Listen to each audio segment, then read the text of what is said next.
아침에 나로 주의 인자한 말씀을 듣게 하소서. 내가 성도 여러분, 안녕하십니까? 여러 가지로 어려운 상황이지만 하나님께서 주시는 은혜 가운데 저와 여러분들의 삶의 자리가 하나님의 은혜로 더 곳곳에 채워지는 귀한 날이 되기를 간절히 소망합니다. 제가 말씀한 곳 봅니다. 예레미야서 27장 12절부터 14절까지의 말씀을 제가 봉독해 드립니다.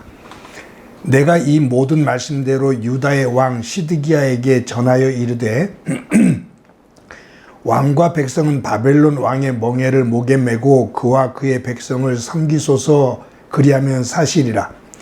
어찌하여 당신과 당신의 백성이 여호와께서 바벨론의 왕을 섬기지 아니하는 나라에 대하여 하신 말씀과 같이 칼과 기근과 전염병에 죽으려 하나이까?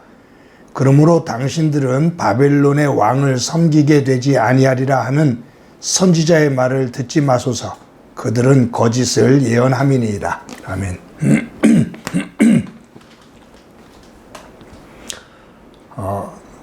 한 나라의 흥망성쇠는 그 나라가 가지고 있는 지형과 매우 밀접한 관계를 가지고 있습니다.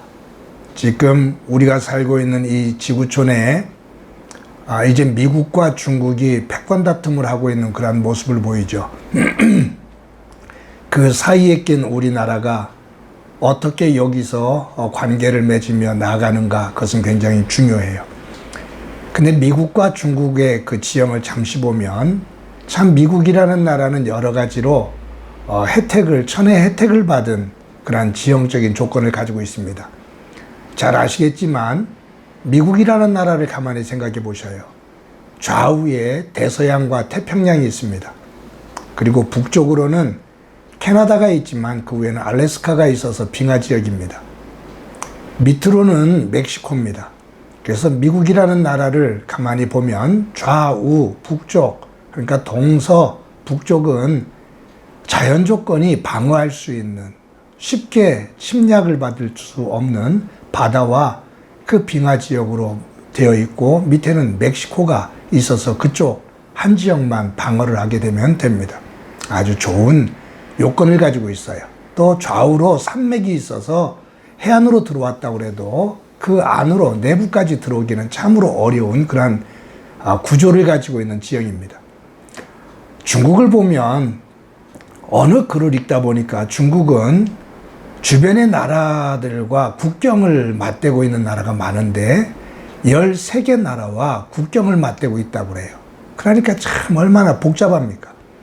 중국 역사를 보면 그 안에 그 나라가 흥하고 쇠하는 끊임없는 춘추 전국시대에서부터 그 나라가 그렇게 혼란스럽게 변화되어지는 그 모습은 주변의 여러 나라들과 얽혀있는 그러한 모습이기 때문에 아닌가 생각합니다. 그러한 국경의 복잡함. 그런 것을 이렇게 볼 때 우리의 삶이 어디에 얼마만큼 복잡하게 얽혀있는지, 아니면 단순한 그림을 가지고 있는지, 우리의 삶의 자리는 가면 갈수록 복잡한 형태를 띠고 있습니다. 그런 가운데 우리의 삶을 단순화시켜 나갈 필요가 있을 것 같아요. 하나님 중심으로 삶의 자리를 단순화시켜 나가는 것. 그 속에서 하나님의 백성으로서의 그 영역을 바르게 세워나가는 그 지혜, 이것이 우리에게 필요하지 않은가 생각을 합니다. 이런 말씀을 드리게 되는 이유는 이 예레미야, 이 이스라엘 백성들, 예레미야가 활동하던 이 이스라엘 지형을 보면 참 복잡한, 평안할 수 없는 지형입니다. 북쪽으로는 아수르라는 제국이 있습니다. 동쪽으로는 바벨론이라는 제국이 있습니다. 그리고 아래 남쪽으로는 애굽이라는 제국이 있습니다. 서쪽은 지중해입니다. 근데 거기에 블레셋이라는 강대국이 있습니다.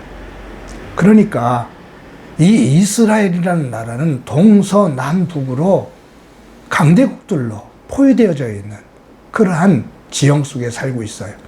그래서 이 강대국들이 서로 패권을 잡기 위해서 전쟁을 하면 이 이스라엘이라는 이 나라는 언제나 고래 싸움에 새우등 터지는 것처럼 그 속에서 고난을 받을 수밖에 없는 그러한 지형 속에 있습니다. 지형을 보면 우리나라랑 비슷해요. 그래서 그 역사가 비슷한 역사를 가지고 있어요. 근데 하나님께서 아브라함을 이 가나안 땅으로 인도하는 이유가 무엇일까?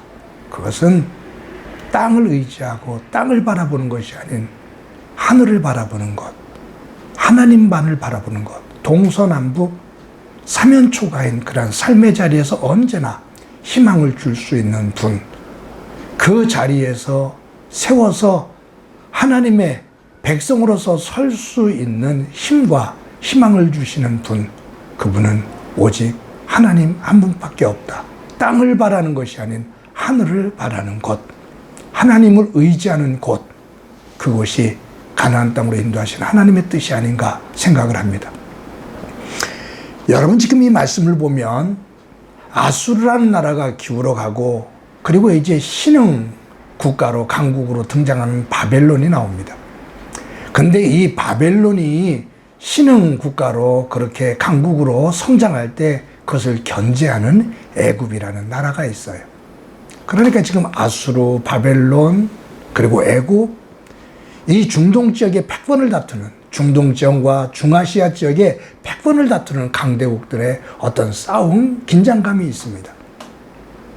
이 속에서 이스라엘 백성들이 하나님을 바라봐야 되는데 주변의 강대국들의 그 외교 속에서 그리고 힘의 논리 속에서 자꾸 주변 나라들을 의지하고 나라들의 도움을 요청합니다.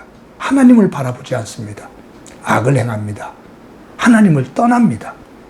그랬을 때 하나님께서 바벨론이라는 나라를 사랑의 매로 들으셔서 도구로 삼아 바벨론을 도구로 삼아 이스라엘 백성들을 바르게 세우고자 하시는 거거든요. 이 바벨론을 들어서 하나님께서 우리를 세우고자 하신다. 그 하나님의 사랑의 매 앞에 엎드리라. 회개하자. 하나님의 뜻 앞에 순종하자. 라고 예레미야는 하나님의 뜻을 받들어 선포합니다. 그런데 거짓 선지자들은 아니다. 이스라엘은 안 망한다. 우리 잘못한 것 없다. 하나님께서 우리를 편안하게 지켜주신다. 라고 거짓 선지자들은 이야기합니다. 근데 불행하게도 시드기야가 거짓 선지자들의 말에 귀를 기울여요. 사랑하는 성도 여러분, 분별력, 참 예수를 믿는 사람으로서 순간순간마다 무엇이 옳고 그른지, 무엇이 하나님의 뜻인지 그것을 구분하기가 참 쉽지 않습니다. 오늘도 저와 여러분이 우리의 삶의 자리에서 하늘의 지혜를 가지고 분별력을 가지고 설 수 있는 저와 여러분이 되어지기를 소망합니다. 힘들고 여러 가지로 어려워 지치기 쉬운데, 낙담하기 쉬운데 고개를 떨구고 땅을 바라보기보다 고개를 들어 하늘을 보며 하나님 앞에 기도하고 위로부터 주시는 소망을 가지고 설 수 있는 저와 여러분이 되어지기를 주님의 이름으로 간절히 소망합니다. 한번 기도합니다. 하나님, 우리의 삶의 자리에 개인적으로도 가정적으로도 교회적으로도 나라적으로도 여러 가지 힘겨운 일들을 겪고 있는데 저희들 땅의 것들을 바라보며 낙심하며 불안해하며 분노하기보다 고개를 들어 하늘을 보며 그 하나님의 말씀에 귀를 기울이며 무릎을 꿇고 위로부터 주시는 지혜를 덧입고 힘을 덧입어 소망을 가지고 하루하루의 삶을 살아갈 수 있도록 도와주옵소서. 힘든 자리 속에서도 기쁨과 감사의 노래가 끊이지 않게 하시고 우리의 삶의 자리가 하나님의 영역이 되게 하옵소서. 오늘도 주께서 우리와 함께 해주시라 믿고 예수님의 이름으로 기도드립니다. 아멘.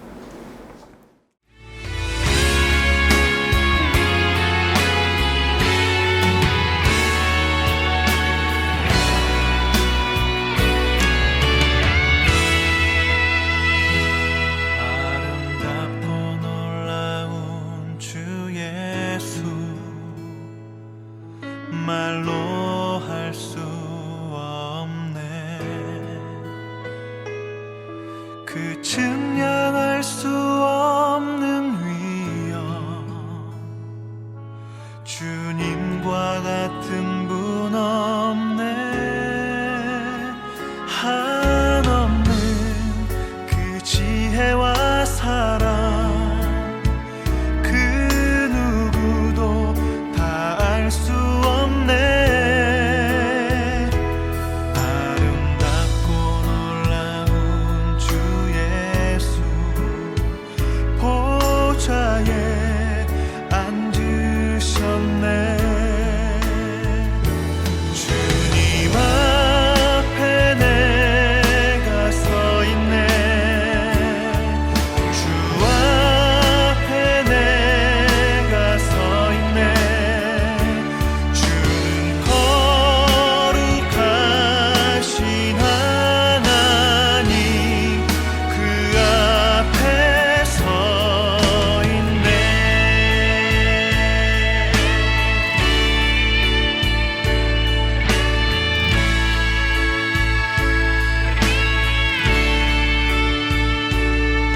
아름답고 놀라운 주 예수,